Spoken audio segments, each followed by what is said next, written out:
Buenas tardes, me llamo Raúl Lugo. Vamos a hablar hoy de la pasión de Jesús, su ejecución y las causas que motivaron su muerte.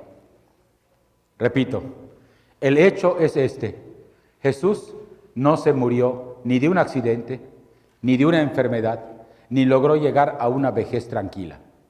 Fue ejecutado allá a las afueras de Jerusalén, en una cantera antigua que había servido para sacar piedras y que estaba abandonada y servía de lugar de ejecuciones. Lo hicieron soldados a las órdenes de Pilato, en ese momento la máxima autoridad romana en la provincia de Judea. Muy probablemente, de pocas cosas tenemos mucha certeza, pero de esta tenemos bastante. Muy probablemente fue el viernes 7 de abril del año 30. Ese es el dato que nos transmiten con fidelidad todas las fuentes distintas de los evangelios y también algunos documentos extrabíblicos. Entonces, la pregunta es, ¿qué hizo este poeta de la compasión? ¿Qué hizo este curador de la vida para merecer un final de este tipo? ¿Qué provocó su predicación? ¿Quiénes pudieron concebir contra él un suplicio de este tipo?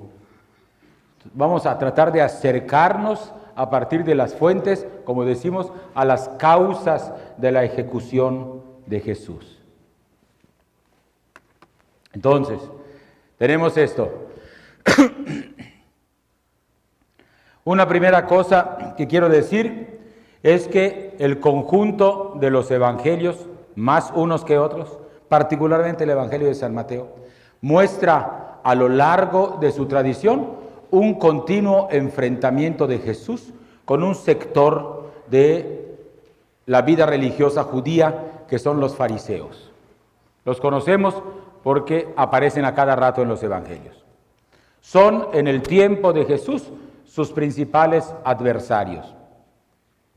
Los fariseos era un grupo de laicos formados por maestros de la ley, muy familiarizados con la Biblia, con las tradiciones judías, con las costumbres de Israel, y se sentían unidos por un conjunto de costumbres que habían aprendido y cultivado.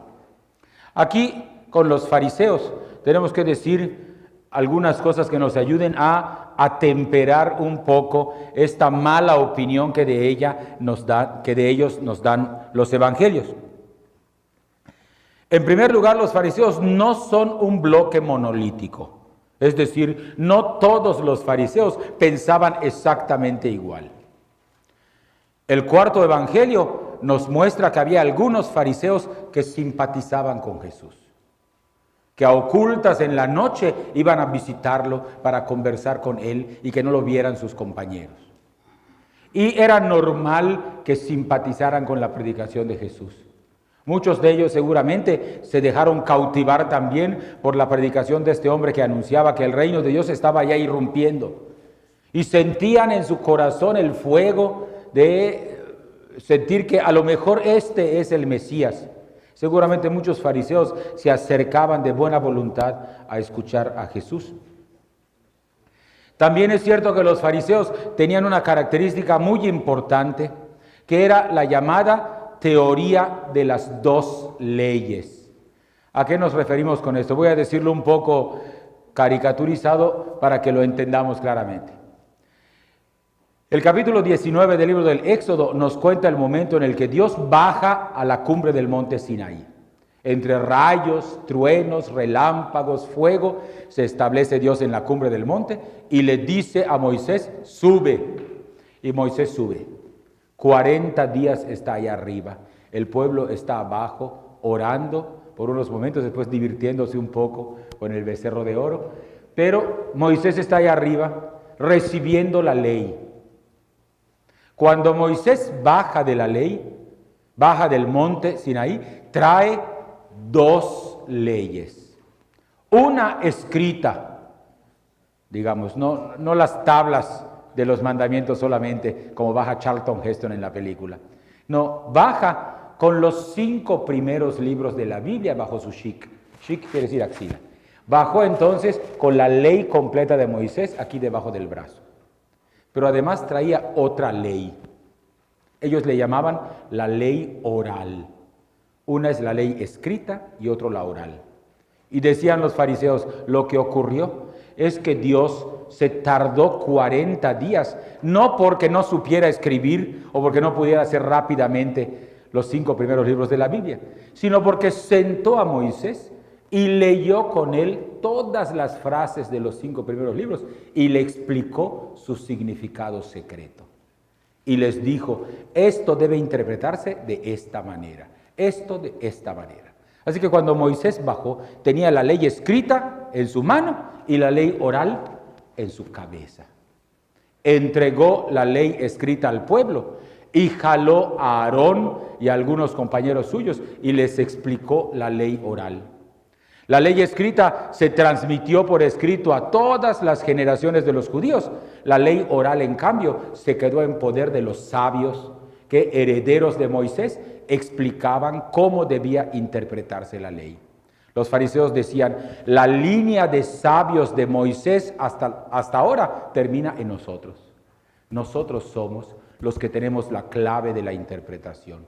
Y nuestra interpretación no es una más, es la interpretación con mayúscula, porque Dios se la dio a Moisés en el monte Sinaí.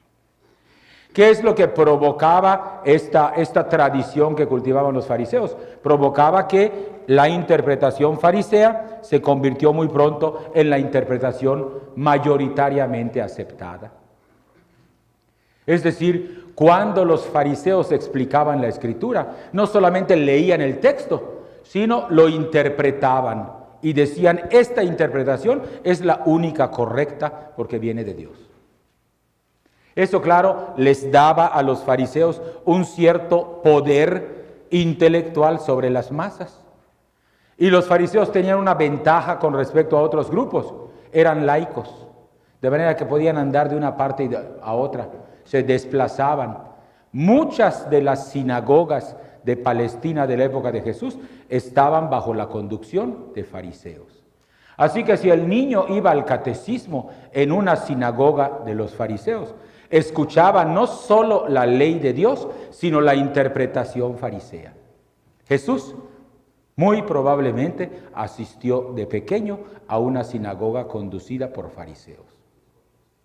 Lo sabemos porque Jesús muchas veces cita la Escritura con la interpretación de los fariseos junta.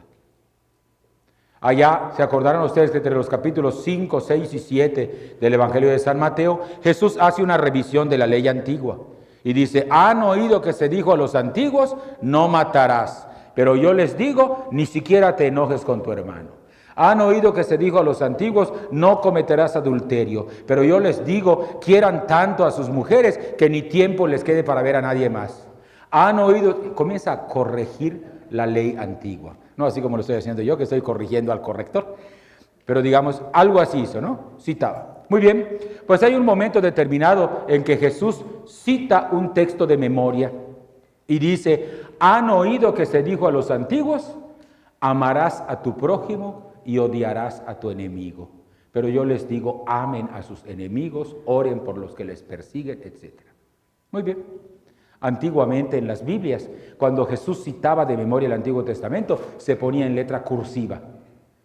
Han oído que se dijo a los antiguos y se ponía en cursiva, amarás a tu prójimo y odiarás a tu enemigo. El problema es que uno busca dónde está eso en la Biblia, dónde dice amarás a tu prójimo y encuentra que en el capítulo 19 del libro de Levítico ahí está. Pero ¿dónde dice odiarás a tu enemigo? Y uno recorre todas las páginas de la Biblia y no lo encuentra. ¿Y por qué Jesús cita de memoria la Biblia diciendo un pasaje, amarás a tu prójimo y odiarás a tu enemigo, como si fuera de la Escritura? Porque él recibió la enseñanza sobre qué significa amar al prójimo en la tradición farisea. Y aprendió no solamente lo que dice el Levítico, amarás a tu prójimo, sino aprendió también la interpretación que ellos daban, y odiarás a tu enemigo. ¿Cómo es que los fariseos llegaban a este tipo de interpretaciones? Muy fácil. Ellos estaban ocupados día y noche en el estudio de la palabra. Y se preguntaban cada palabra qué querría decir, cómo lo leyeron los antiguos rabinos, cómo lo enseñó el maestro de los maestros. Y decían ellos, la Biblia dice claramente, amarás a tu prójimo. Ese es el mandamiento que Dios dio. No dijo amarás a todos, dijo amarás a tu prójimo. Así que tenemos que averiguar bien qué es eso de prójimo. Y como sabemos, la palabra prójimo quiere decir próximo, es decir, cercano. Entonces ellos decían, si queremos obedecer la Biblia, tenemos que obedecerla bien. Entonces no hay que amar a todos, solo hay que amar a los que viven cerca. Y hacían una cosa que ellos llamaban los círculos de proximidad. ¿Qué quiere decir eso? Que ponían una persona y hacían un círculo y decían, ¿quiénes son de tu círculo más cercano? Y pues decía, pues, mi esposa, mis hijos, mi familia. Muy bien, estás obligado a amar a estos de cerca. Y hacían un círculo más grande, como cuando tiras una piedra en el agua y se hacen los... ¿Quiénes son los que siguen? Pues la gente de mi tribu, mis vecinos. Ese es el segundo círculo. Tienes que amarlos, pero menos que a los primeros. Entonces, conforme van aumentando los círculos, el amor va siendo menos.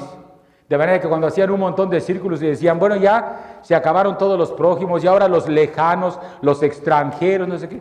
Entonces decían ellos, si queremos obedecer, Dios nos mandó amar al prójimo. Eso quiere decir que mientras más lejos estén, menos hay que amarlos. Entonces los que quedan al final, ya no solo no hay que amarlos, sino hay que odiarlos. Entonces cuando predicaban, enseñaban, el mandamiento es ama a tu prójimo y odia a tu enemigo.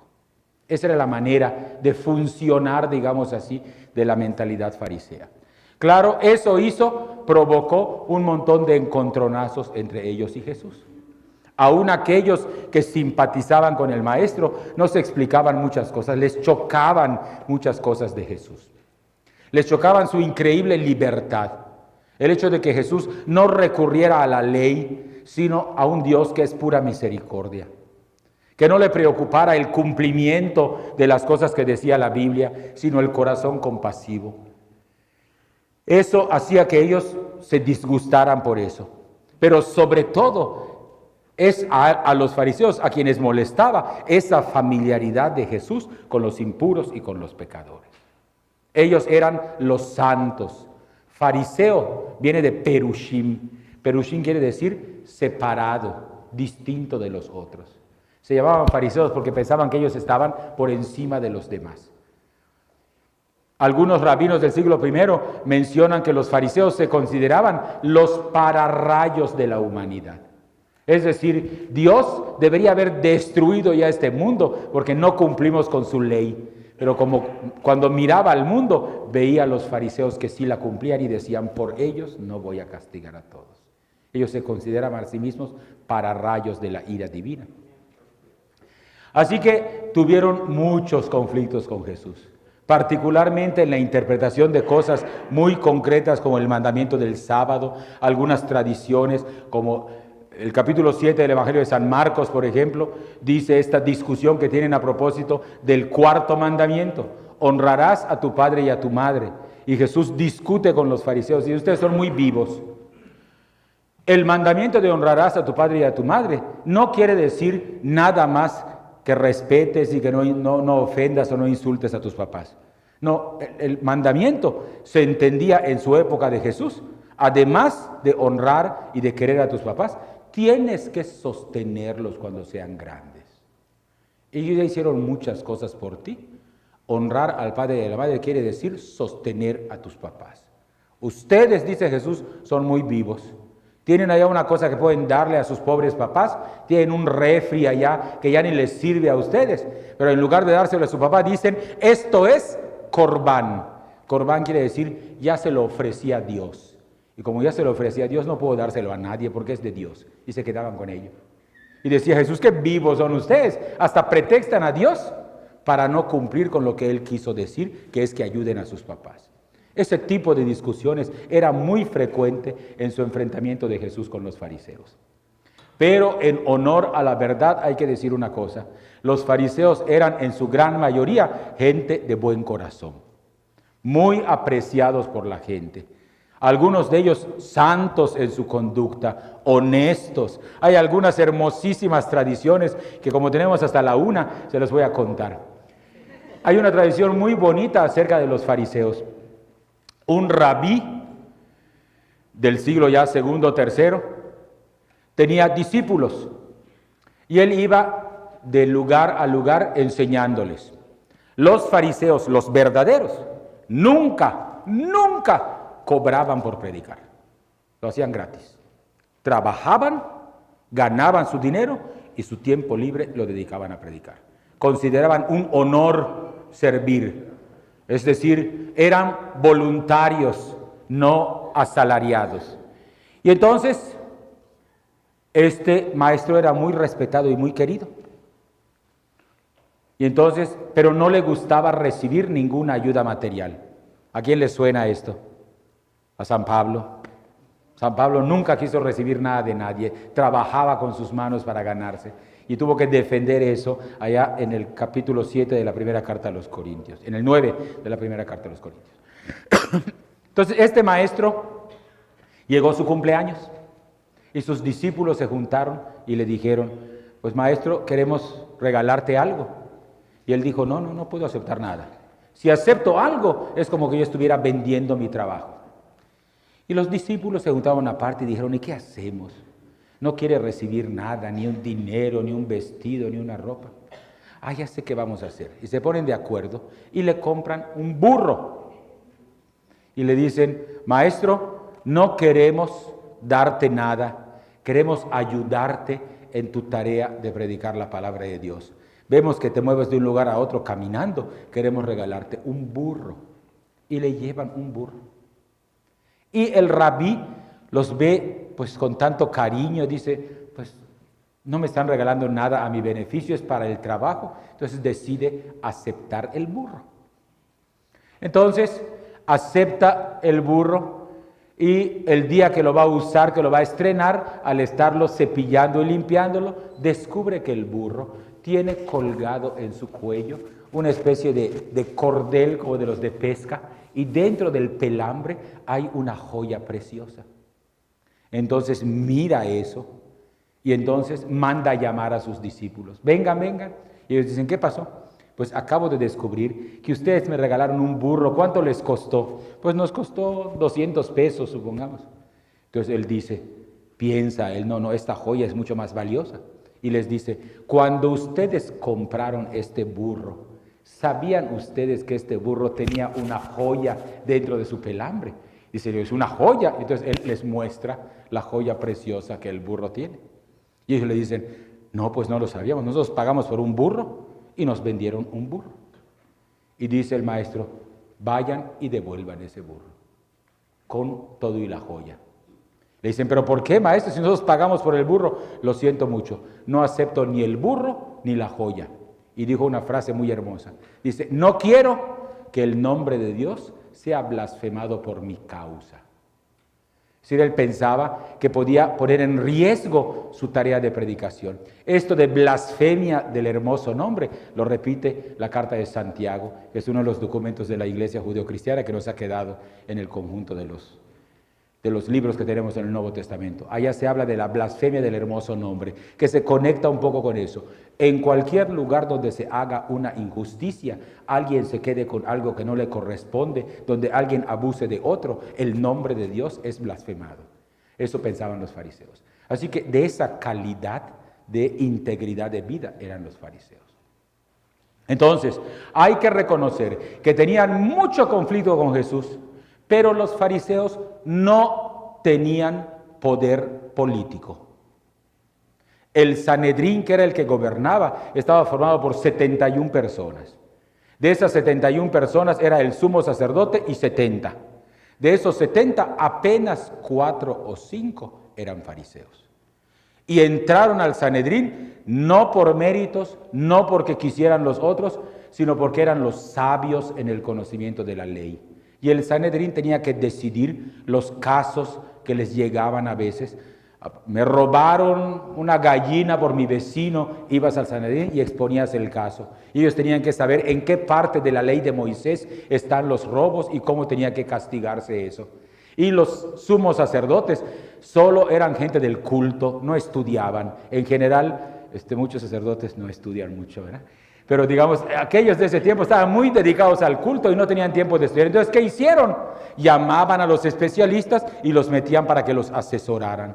Pero en realidad los fariseos no tenían peso político en las decisiones del Estado. Así que Jesús tuvo muchos problemas con ellos, pero no fueron ellos los causantes de su muerte. No son los fariseos los responsables de la ejecución de Jesús. Por eso explicaba yo todo esto para, digamos, estamos haciendo como una investigación policíaca para saber quiénes son los responsables. Los fariseos se pelearon mucho con Jesús, pero no fueron los que lo mataron. Los evangelios son muy cuidadosos de mostrar cómo todos los conflictos que Jesús tiene con los fariseos son hasta antes de que llegue a la ciudad de Jerusalén. Una vez que entra a Jerusalén, con quienes tiene conflicto ya no es con los fariseos, sino con las autoridades religiosas del templo. Esos son, digamos así, los segundos. Por eso ponemos conflictos con los fariseos. Esto de enfrentamientos posteriores, ¿qué quiere decir? Que hay algunas partes del Evangelio muy violentas de parte de Jesús contra los fariseos. El capítulo 23 del Evangelio de San Mateo les dice hasta de qué se van a morir. Hipócritas, ustedes que sepulcros blanqueados, usted les dice un montón de cosas. En realidad hubo enfrentamientos tan violentos entre Jesús y los fariseos. Nosotros sospechamos que no. Lo que pensamos es que muy probablemente esas discusiones acaloradas y ese discurso tan fuerte de Jesús contra ellos no refleja tanto lo que ocurrió con Jesús, sino lo que estaba pasando en la iglesia en el año 80 cuando ese evangelio se escribió. Allá sí que había pleitos. Porque una vez que Jesús murió y resucitó, los fariseos fueron los principales instigadores para que se expulsara a los cristianos de las sinagogas. Entonces, cuando se escribe el Evangelio, hay un enfrentamiento muy grande entre la comunidad cristiana primitiva y los fariseos. Y probablemente eso se refleja para que cuando se recuerda el conflicto que Jesús tuvo con ellos, se agranda un poco, ¿verdad? A eso nos referimos con enfrentamientos posteriores. Llegamos, en cambio, a la segunda posibilidad, la oposición de las autoridades religiosas. Cuando hablamos de autoridades religiosas, nos referimos a la aristocracia de Jerusalén. La aristocracia de Jerusalén tenía su propio órgano de gobierno, el Sanedrín, formado por 71 personas.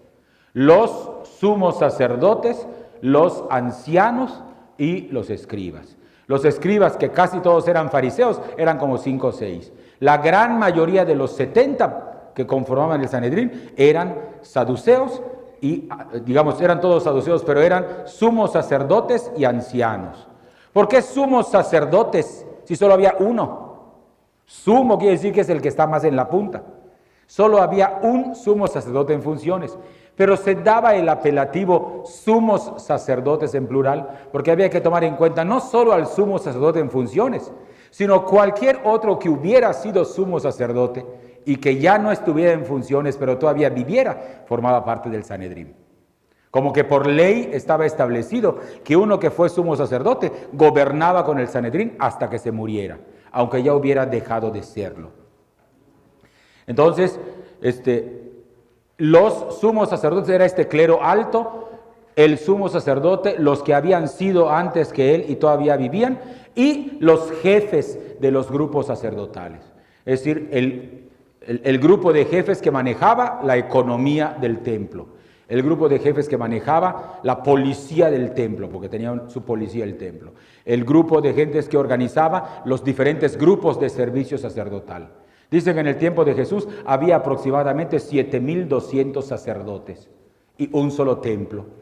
Así que puede ser que aparte de los que siempre funcionaban la aristocracia, la cúpula, a un sacerdote del común, puede ser que le tocara 1 o 2 veces en su vida ir a ofrecer allá alguna cosa al templo, que le tocaba en suertes, ¿verdad? Por eso dice el Evangelio de San Lucas, que cuando Zacarías sale ya mudo, porque no le creyó al ángel, su familia y la gente está reunida, porque era una ocasión muy especial.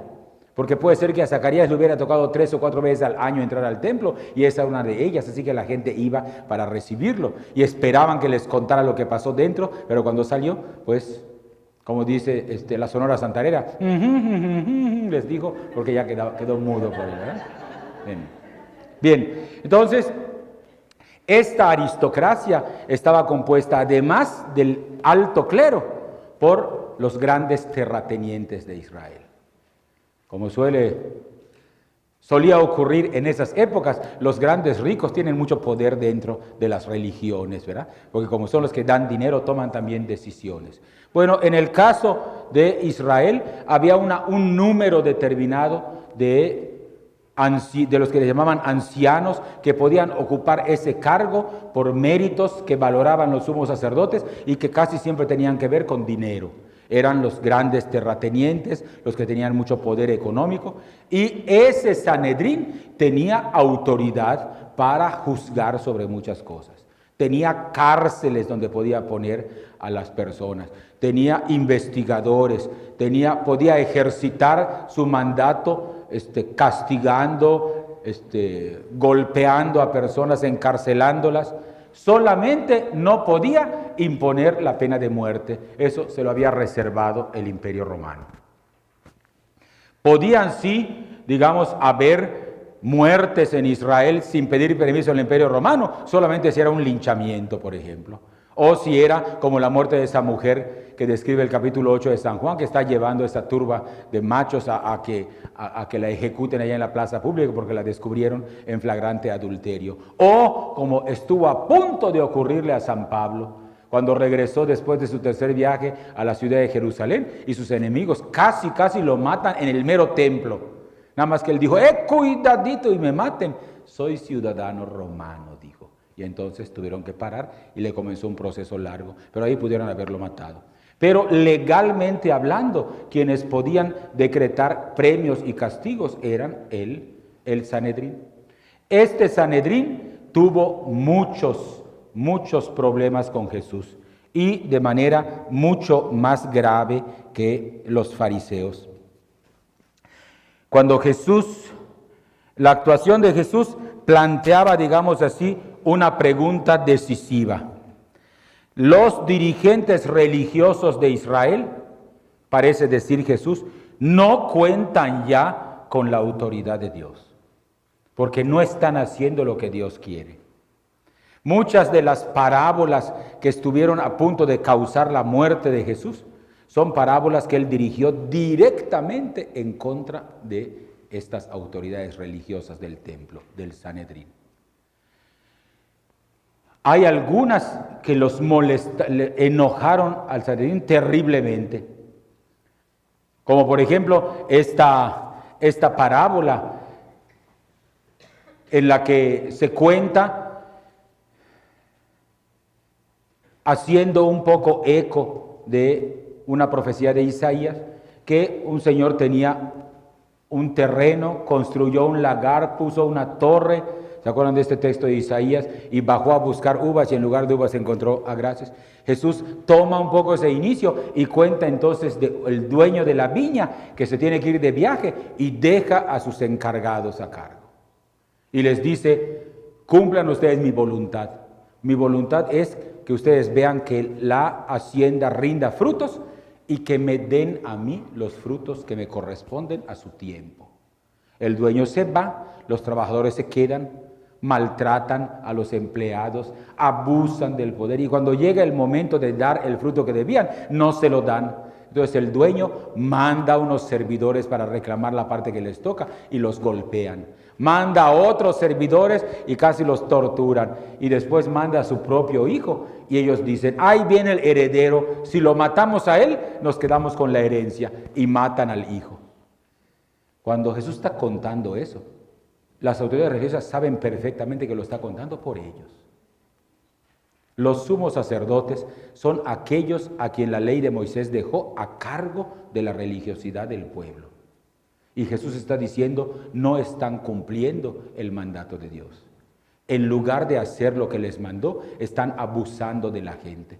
Están explotando a las personas. El templo es un mercado, no es ya una casa de oración. Hacen ustedes muy mal su trabajo. Y Dios va a hacer con ustedes lo que hace en la parábola. ¿Y qué va a hacer en la parábola? Dice Jesús, le va a quitar su viña a esos malvados y se la va a entregar a un pueblo que sí dé fruto a su tiempo.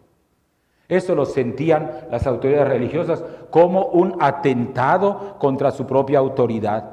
Son estas autoridades religiosas, son las primeras en descubrir la peligrosidad del mensaje de Jesús.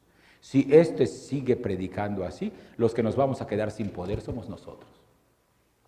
Entonces aquí ya hay una pista, digamos así, de la responsabilidad que estos tuvieron en la condena de Jesús.